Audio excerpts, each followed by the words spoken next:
एक महत्त्वाची बातमी समृद्धी महामार्गासंदर्भात। समृद्धी महामार्गाच्या शेवटच्या टप्प्याचं आज उद्घाटन होणार आहे। इगतपुरी आमने हा शेवटचा 76 किलोमीटरचा मार्ग देखील आता सेवेत येणार आहे।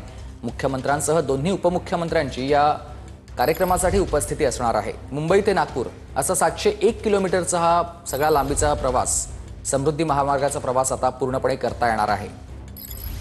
या सगळ्याचा आढावा घेतला माझ्या सहकार्यानं, पाहूयात।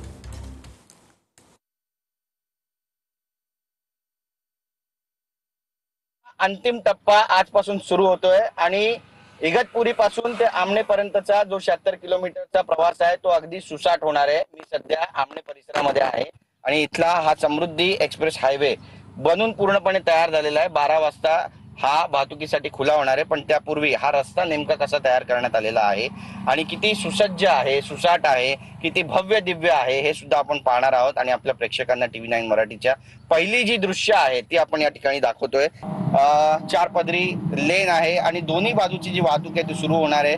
आपण पाहतोय बघा, या ठिकाणी नाशिक जे आहे ते इगतपुरी पासून केवळ 2 किलोमीटरच्या अंतरावर दाखवण्यात आलेलं आहे आणि सगळ्यात महत्त्वाचं म्हणजे मोठे मोठे बोगदे जे आहेत ते सुद्धा या ठिकाणी जवळपास 11 किलोमीटरचा जो बोगदा आहे तो इगतपुरी ते ठाण्याच्या दरम्यान आहे आणि त्यामुळे हा देशातला सगळ्यात मोठा बोगदा सुद्धा मानला जातोय। समृद्धी एक्सप्रेस हायवे कशा पद्धतीने तयार झालेला आहे त्याची ही पहिली दृश्य आपण या ठिकाणची पाहतोय आणि हिंदी हृदय सम्राट बाळासाहेब ठाकरे महाराष्ट्र समृद्धी महामार्गाचा अखेरचा 76 किलोमीटर लांबीचा जो टप्पा इगतपुरी ते आमने म्हणजे जो ठाणे जिल्ह्यात येतो तो आजपासून वाहतुकीसाठी खुला होतोय। याचं लोकार्पण महाराष्ट्राचे मुख्यमंत्री देवेंद्र फडणवीस, उपमुख्यमंत्री एकनाथ शिंदे आणि अजित पवार यांच्या हस्ते होणार आहे। त्यामुळे महाराष्ट्र खऱ्या अर्थानं कशा पद्धतीने आता समृद्ध होईल हे सुद्धा पाहणं महत्त्वाचं ठरेल। कॅमेरा पर्सन मनीष विचारेसह गिरीश गायकवाड, TV9 मराठी, मुंबई।